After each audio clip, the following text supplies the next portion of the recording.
Bien-aimés dans le Seigneur, Shalom, que notre Dieu soit souverainement élevé. Je vais parler d'un thème qui s'intitule le deuxième manteau. Je suis dans le livre de Genèse, chapitre 37. Je vais lire par séquence les versets de ce chapitre. Je commence par les versets 3e.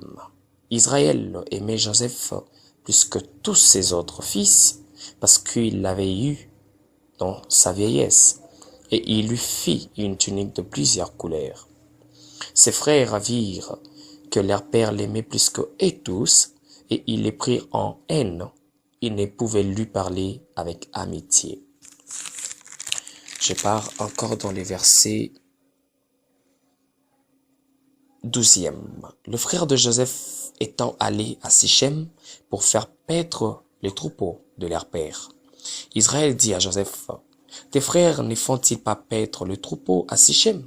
Viens, je veux t'envoyer vers eux. » Et il répondit, « Mais voici. » Israël lui dit, « Va, je t'ai pris, et voici tes frères sont en bonne santé, et si le troupeau est en bon état, et tu m'en remporteras des nouvelles. » Il envoya ainsi de la vallée d'Hébron, et Joseph alla à Sichem. Parole du Seigneur. Je suis encore dans le livre de Ésaïe. Je suis dans Ésaïe chapitre 41. Ésaïe 41, à son 8e verset. Ésaïe 41, verset 8. J'ai lu au nom de Jésus. « Mais toi, Israël, mon serviteur, Jacob que j'ai choisi, race d'Abraham que j'ai aimé. » Voilà, c'est ça. Et je vais encore lire le 12e verset de ce chapitre. « Tu les chercheras et ne les trouveras plus. Ceux qui te suscitaient querelle, ils seront réduits à rien, réduits au néant, ceux qui te faisaient la guerre. » Parole du Seigneur. Bien-aimés dans le Seigneur. Ici, j'avais commencé à lire une pensée qui nous parle de la vie de Joseph, qui nous parle de Joseph et de sa famille. Joseph était un fils qui était rempli de la faveur de Dieu et de la bonté de Dieu. Il était celui qui marchait avec une certaine grâce en lui et qui permettait à ce qu'il puisse être une lumière partout où il passait. Ici, la Bible nous parle que Jacob, qui est Israël, avait aimé son fils, plus que tous les autres. Son fils, qui s'appelait Joseph, il aimait plus que tous les autres. Et parce qu'il aimait plus que tous les autres, la Bible dit qu'il lui avait fait une tunique de plusieurs couleurs.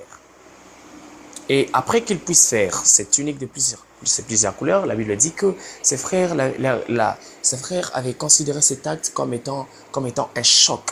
Cet acte avait choqué ses frères et ses frères ne pouvaient lui parler avec amour.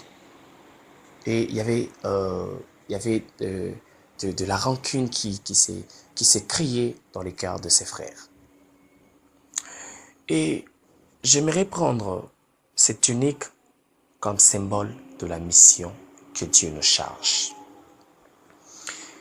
Dieu, le Père de Jacob que je vais représenter par Dieu. Dieu nous appelle sur cette terre des hommes. Dieu nous appelle, lorsqu'il nous appelle, il nous charge d'une mission. Il nous charge de quelque chose. Il nous donne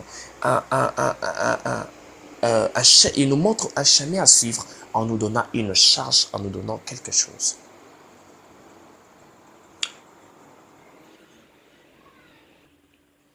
Il avait cette tunique comme étant une charge, une mission de faire beaucoup de choses. Une charge qui avait pour beaucoup de missions. Voilà pourquoi il y avait plusieurs couleurs. Et après qu'il puisse avoir cette mission, ses frères ne l'aimaient plus. Dès le jour où Dieu nous a appelés, dès le jour où nous avons reçu une mission, nous avons reçu un appel de la part du Seigneur, Les combats se sont soulevés contre nous. Les problèmes ont surgi dans notre vie. De le jour où tu es appelé à vivre la chrétiennité, dès le jour où tu es appelé à suivre le chemin du Seigneur, je te dis que le diable a les yeux sur toi, les hommes ont les yeux sur toi, il y a les combats qui vont commencer à t'attaquer, à t'arriver plutôt. Après qu'on puisse recevoir une mission, il y a deux yeux qui sont fixés sur nous. C'est le premier point, les observations. Nous avons deux sortes d'observations après que nous soyons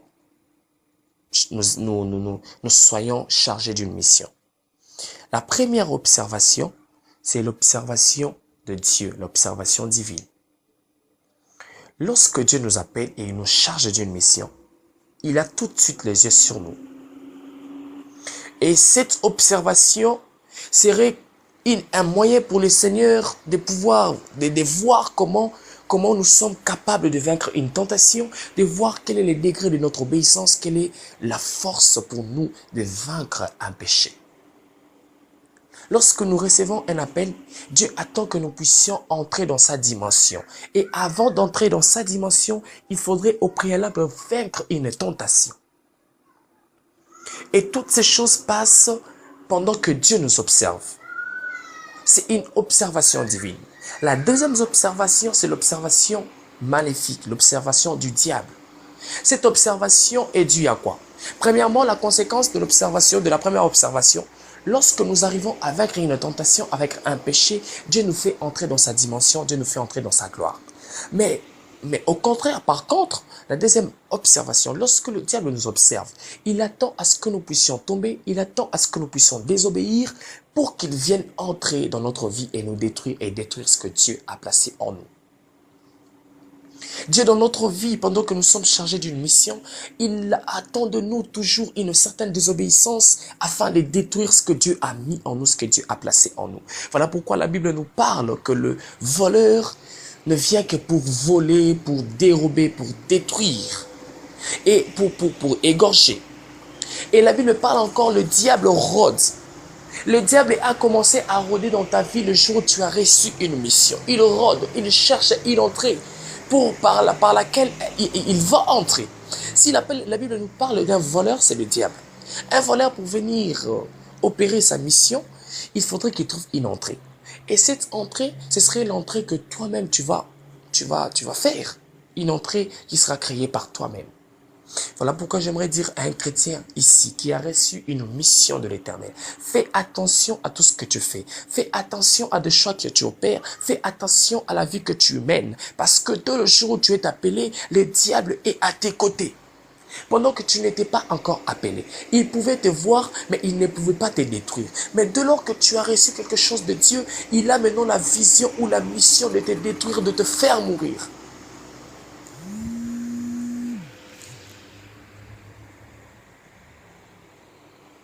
Et j'aimerais parler encore de choses. C'est cette observation. Après qu'il puisse avoir une tunique de plusieurs couleurs, la Bible dit ceci. Jacob appelle Joseph pour l'envoyer. Vous savez, lorsque nous recevons une mission, c'est pour aller. C'est une manière pour Dieu d'introduire ou d'illustrer un appel. Il nous charge quelque chose, il met quelque chose en nous. Et puis après, nous serons obligés de suivre un chemin. Jacob l'appelle pour lui demander, pour l'envoyer. Il répond, mais voici, une obéissance. Partout où Dieu va t'affecter pour faire sa mission, il ne faut pas avoir honte, il faut dire, mais voici, il faut répondre par obéissance. C'est une obéissance. Il dit, mais voici, tu es appelé enfant de Dieu. Tu es appelé, tu es chargé de la mission, non seulement pour prêcher ici à l'UPC, non seulement pour prêcher je ne sais où, là où tu penses être bien, mais partout où Dieu t'envoie, tu dois aller prêcher sa parole. Partout où Dieu te place, tu dois parler de sa part. Je ne pense pas que si aujourd'hui, Dieu te mettait à cœur d'aller prêcher dans un taxi-bus, tu vas le faire. Tu vas entrer, tu vas commencer à te battre avec l'esprit, dire non, Dieu, non. C'est trop fort, non. ngapena na te ya na bisi mama na ngai ye ba kanisa ke no ngala za mbongo ats ngapena na te bina mandote nga Christian Biaya ngapena na mandote. Lorsque nous recevons une mission, lorsque Dieu nous charge de certaines choses, nous devons répondre mais voici à tous ces appels. On ne discute pas, mais on répond et on obéit. C'est comme dans l'armée, lorsque nous prenons la charge. Les réclamations viendront après, mais d'abord c'est l'obéissance et l'exécution. Il y a peu de chrétiens aujourd'hui qui exécutent, mais il y en a nombreux qui discutent avec la volonté de Dieu. On ne discute pas avec la volonté de Dieu, mais on obéit. Tous ces gens qui ont discuté avec la volonté de Dieu, avec la mission de Dieu, ont mal fini leur chemin. Ils ne sont pas arrivés à leur destinée. Parce que la volonté de Dieu est en premier une obligation pour nous qui avons reçu de certaines choses de la part du Seigneur. Il répond, mais voici. Son père l'envoie auprès de ses frères. Vous savez, cette famille était une famille vraiment désordonnée. Il y avait tout le temps les problèmes, les enfants pouvaient à chaque fois désobéir à leur père. Il y avait vraiment des problèmes. Mais déjà, je vais dire une chose. Lorsque Dieu nous appelle, il ne tient pas compte de notre entourage, il ne tient pas compte de la famille d'où nous sortons, mais Dieu nous charge par rapport à notre propre vie. Dieu n'a pas regardé le désordre qui était dans sa famille, mais Dieu l'a appelé. Dieu ne va pas regarder l'impudicité qui règne dans votre famille, mais Dieu va t'appeler. Dieu ne va pas regarder les liens qui sont dans votre famille, mais Dieu va t'appeler. Il va te charger d'une mission. Et à partir de cette mission, tu dois te distinguer des autres.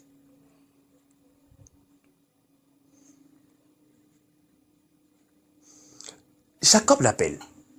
Il part. Jacob savait que ses frères, ses autres fils, ne l'aimaient pas, mais il l'envoie seulement. Pourquoi? Lorsque Dieu nous appelle, il nous affecte non là où nous trouverons que de ça, mais là où les pécheurs aussi seront.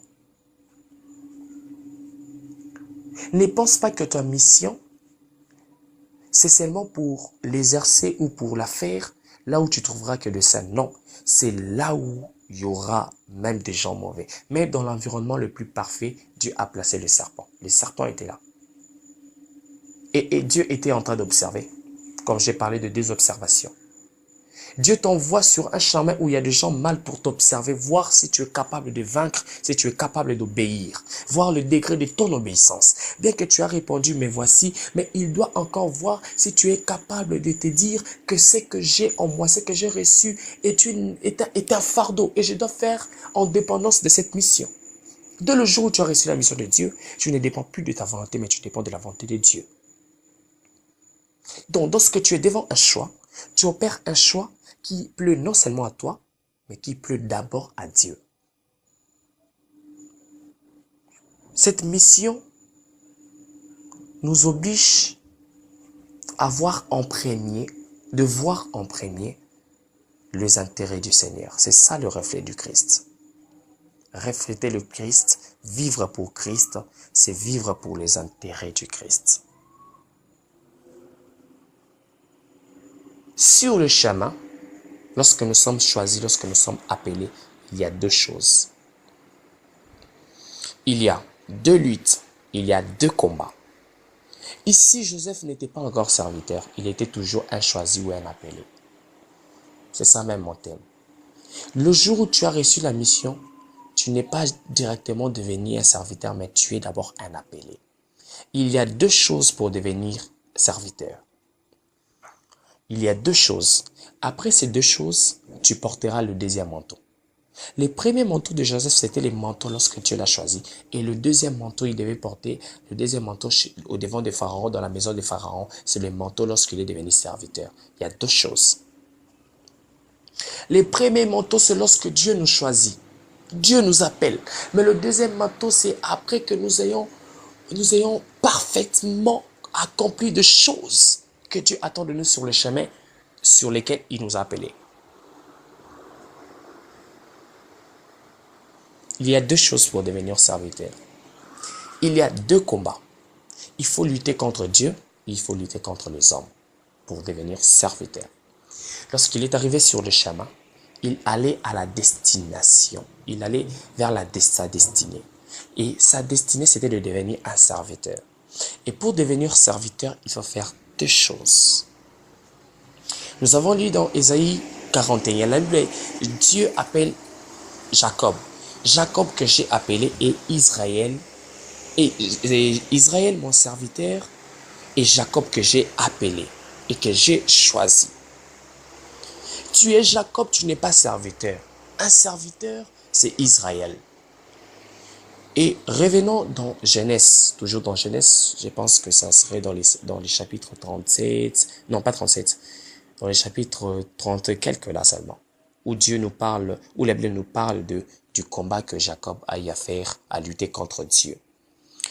Jacob était visité par Dieu, il a lutté deux combats. Il a lutté un combat avec Dieu, avec les hommes, et il est sorti vainqueur. Comment lutter contre Dieu et comment lutter contre les hommes? Première de choses, lutter contre Dieu, c'est la lutte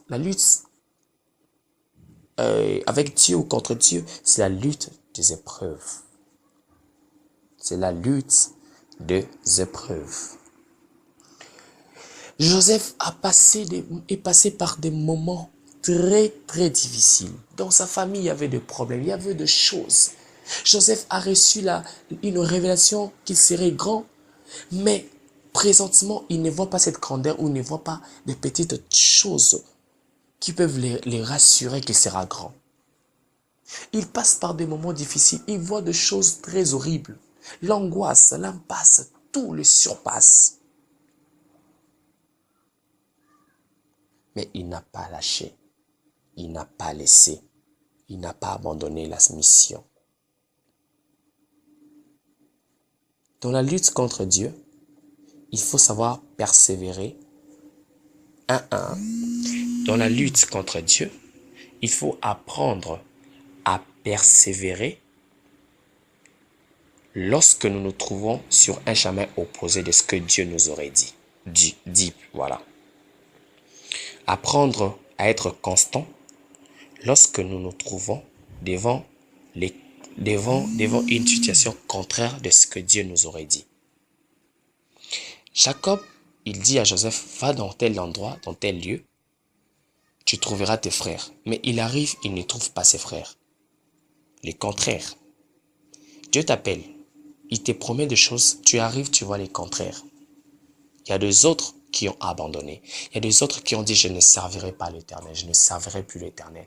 Moi qui ai accepté, j'ai abandonné, voilà, j'ai donné ma jeunesse, j'ai donné tout ça. Regarde ce qui m'arrive. Regarde à l'école, j'étais en train de réussir, aujourd'hui je ne réussis plus. Regarde, il y avait du boulot, maintenant j'ai plus du boulot. Qu'est-ce que j'ai fait? Mais Dieu m'avait dit qu'il me donnera des promotions encore plus élevées que celles que j'avais. Et maintenant, il n'y a même plus une promotion. J'ai tout perdu, j'ai lâché. Pour lutter contre Dieu, il faut avoir l'amour envers Dieu. Il arrive, il voit les contraires, il ne voit pas ses frères, mais il ne quitte pas. Il reste constant, il attend. Il y a quelqu'un qui vient qui lui dit, vas-y, fais encore un pas. Dans la lutte contre Dieu, Dieu cherche des gens qui, avant de faire un pas, attendent ses principes, attendent sa volonté. La lutte contre les épreuves. Tu passes des moments difficiles. Tu passes des moments très horribles, mais tu n'abandonnes pas l'œuvre de Dieu. Tu es toujours accroché. Les hommes t'ont abandonné. Les amis avec qui tu vivais, les amis qui t'aidaient ne t'aident plus. Mais tu ne laisses pas, tu restes accroché. Accepte de perdre tes relations avec les hommes, mais de garder celle avec Dieu. Parce que celle avec les hommes ne te sauvera pas, mais c'est la relation avec Dieu qui va te sauver. Accepte cela. La Bible dit quand il luttait contre Dieu, il a eu un choc à la voiture. Il y a des gens qui ont commencé l'œuvre de Dieu, qui ont commencé ces chemins, ils étaient tout droits. Mais lorsqu'ils ont entré dans la profondeur, ils ont été déformés. Non, bien que tu es déformé, ne lâche pas. Accroche-toi. Tu n'as plus la même santé que tu avais hier, accroche-toi. Tu n'as plus les mêmes cercles d'amis que tu avais hier, accroche-toi. Tu n'as plus les mêmes relations que tu avais hier, accroche-toi. Ne lâche pas, ne lâche pas. Ne lâche pas. Dieu veut voir le degré de ton obéissance. C'est ça la lutte contre Dieu. Les hommes t'ont abandonné, mais ne lâche pas. Ne fais pas de choses pour plaire aux hommes, ne fais pas de choses pour garder ta relation avec les hommes. Non. Si les hommes te poussent à désobéir à Dieu pour garder ta relation avec eux, je te dis, il faut les refuser. Non, parce qu'ils sont à 5, moi je suis seul. Et je ne peux pas refuser d'entrer dans cette boîte parce que c'est leur choix. Ils sont majoritaires, tu vois. Donc je dois seulement faire ça. Non. Je te dis, avec Dieu, tu fais toujours la majorité, quel que soit le nombre de gens qui sont devant toi. Apprends à rester ferme. La lutte contre Dieu. Pour aller vite, je vais parler de la lutte contre les hommes. La lutte contre les hommes, c'est la lutte des réactions. Il y a des gens qui, lorsque nous acceptons Jésus-Christ, qui viennent nous tenter, qui viennent pour nous envoûter, qui viennent pour chercher comment nous faire tomber. Par des disputes, des querelles, par des tentations. La réaction. Attention devant le problème que les hommes te cherchent. Attention avec tes réactions. Fais attention avec tes réactions. Contrôle-toi avant de répondre. Que tu aies tort ou pas, il est aussi des fois préférable d'être silencieux. Le silence ne te fait pas perdre ta raison, mais le silence trouble tes ennemis. Apprends souvent à être silencieux, ça va t'aider dans la vie. Ça va vraiment t'aider. Ça ne va pas enlever quelque chose en toi. David, il a eu la même chose avec Joseph. David était dans le désert. C'est là qu'il a reçu une onction. Il a reçu un appel. Il était toujours un appelé. Mais lorsqu'il arrive devant Goliath, il voulait combattre contre Goliath. La lutte contre les hommes, n'est-ce pas? C'est la lutte contre Goliath. Il arrive, il y a ses frères qui disent, mais David, tu veux quoi? On sait très bien que tu es un orgueilleux. Tu sais, sur ce chemin de Dieu, il y a des gens qui vont te traiter d'orgueilleux. Il y a des gens qui vont penser comme si tu es devenu, qui vont te considérer. Bon, en fait, il y a des gens qui diront, est-ce que yo mon appelé au Minzambe? Yo mon appelé au Kotalola, Tikabiso. Il y a des gens qui te diront comme ça, mais je te conseille de ne pas répondre. Il y a des gens qui viendront te tenter et te demander, est-ce que tu peux faire ça? Tu peux prier si tu es vraiment enfant de Dieu. Non, ne exerce pas ton don pour prouver les gens. Non, non, non, non, non, non, non, non. Reste au calme. Reste calme, reste calme, reste calme. N'agis pas parce que les hommes te poussent à agir, mais agis si Dieu te pousse à agir. Tu ne dépends pas des hommes, mais tu dépends de celui qui a placé ces choses-là en toi. Est-ce qu'il y a quelqu'un qui me comprend? Il arrive, ses frères disent tout ce qu'ils pouvaient dire, mais David ne dit rien, il tourne son dos. Souvent, il est préférable de tourner notre dos à ces gens qui nous critiquent, de ne pas les répondre. Ne réponds pas. Ne réponds pas et tourne ton dos. Ils seront troublés. Il a tourné le dos et il a vu l'essentiel. Non. Lui, il n'était pas venu pour entendre ce que les hommes disaient de lui. Lui, il n'était pas là pour entendre ce que les hommes pensaient de lui. Mais lui, il était là pour voir ce qu'il pouvait gagner après qu'il fasse tomber Goliath. Tu n'es pas appelé sur le chemin de Dieu pour prouver aux gens que tu as des dons en toi. Mais tu es appelé pour convertir les gens, pour gagner les âmes. Donc, non, est-ce que dans notre vie, il est souvent important de tourner d'abord les dos? Tourne d'abord les dos. Est-ce qu'il y a quelqu'un qui peut faire ces mouvements? Tourne le dos. Quand les hommes viennent pour te critiquer, tu dis, je tourne les dos, je regarde l'essentiel. Regarde l'essentiel. Tourne les dos à des choses superflues. Regarde l'essentiel. Regarde ta mission, regarde ton objectif. Si tu passes ton temps à regarder les petites choses, les choses que tu n'étais pas venu faire, tu commences à passer ton temps à regarder cela. Tu vas perdre ton temps. Tu vas perdre ton temps. Tu vas vraiment perdre ton temps. Ton temps, vraiment, tu vas le perdre. Au lieu d'aller garder les âmes, toi, tu passes le temps à prouver les gens que tu connais Dieu, tu connais la parole de Dieu. Non, non, non, non, non. N'éprouve pas les gens. Je dis, tourne le dos. Est-ce qu'il y a quelqu'un qui peut tourner le dos, regarder l'essentiel? Non, notre vie, nous devons regarder l'essentiel. Pour être essentiel dans la vie, il faut tourner les yeux vers l'essentiel. Non, c'est le fait de regarder l'essentiel que nous deviendrons essentiels. C'est le fait de regarder les choses utiles que nous deviendrons les utiles dans la vie. Il a lutté contre les hommes et il est sorti vainqueur. Si tu luttes contre ces choses et tu sors vainqueur, tu deviens serviteur. Ne t'appelle pas si vite serviteur si tu n'es passé par des choses-là. Si tu sors vainqueur de toutes ces deux choses, tu deviens serviteur. Voilà ce qui arrive à un serviteur. Un serviteur reçoit le deuxième manteau. Tu vas recevoir le deuxième manteau. Le manteau que tu as reçu quand tu étais Jacob, les manteaux quand tu étais Jacob, ce n'est pas les mêmes manteaux que tu recevras quand tu seras Israël. Joseph, il a reçu un manteau auprès de son père, mais cette fois-ci, il va recevoir un manteau auprès des pharaons. Non, je dis ceci, tu es passé par des moments difficiles, tu n'as pas lâché Dieu. Tu es passé par des moments très horribles, mais tu n'as pas lâché, tu ne t'es pas lassé. Tu étais toujours là, persévérant dans la présence de Dieu, dans la mission que Dieu t'avait confiée. Je te dis une chose, tu recevras cette fois-ci un habit de la part d'un roi, un habit qui fera de toi un roi, un habit qui fera de toi un grand homme sur cette terre des hommes. Accepte de passer le moment que tu passes. Parce que ce que Dieu garde pour toi ne sera pas comparable à ce que tu fais, mais cela sera plus supérieur à ce que tu passes. Les moments de bonheur ne seront pas comparables à des moments de malheur que nous passons. Job a lutté contre Dieu. Il a lutté contre Dieu. Il est passé par des moments très difficiles. Il n'a pas lâché. Il n'a pas laissé sa mission. Il n'a pas abandonné sa foi. N'abandonnons pas notre foi malgré les moments difficiles. Il dit, si nous recevons des choses bonnes de la part du Seigneur, pourquoi ne pas recevoir aussi des choses mal, des mauvaises choses, aussi des choses qui peuvent nous faire mal? Pourquoi? Attends-toi à tout lorsque tu es sur le chemin de Dieu. Les occultistes, lorsqu'ils entrent dans leur mission, ils ne connaissent pas les moments difficiles, ils connaissent seulement les bonheurs, les bonheurs, les bonheurs. Mais c'est pour un petit temps. Voilà pourquoi ils meurent. C'est pour un petit temps. Tu vivras les bonheurs non seulement toi, mais et ta génération qui viendra profitera de ce que toi tu aurais planté comme sémence. Accepte tout ce que tu passes ou tout ce que Dieu permet dans ta vie. Accepte cela. Tu auras les manteaux. Tu sais, le deuxième manteau, je vais vous parler de Pierre. L'ange vient, il dit Pierre, mets d'abord les manteaux là. Mets la ceinture, mets les ailes, mets les chaussures. Viens, on part. Quand il part, il toque. Il frappe à la porte. Quand il frappe à la porte, non, je dis ceci, il frappe à la porte. Les gens ont entendu, ont écouté sa voix.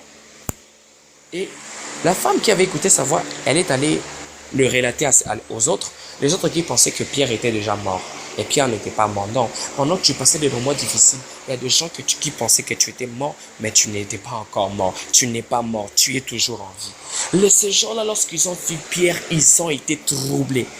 Avant même de voir Pierre, seulement lorsqu'ils ont entendu parler que Pierre était là, ils étaient troublés. Non, il y a des gens qui seront troublés lorsqu'ils entendront parler de ce que tu feras avec Dieu, de ce que Dieu fera avec toi. Il y a des gens qui seront troublés.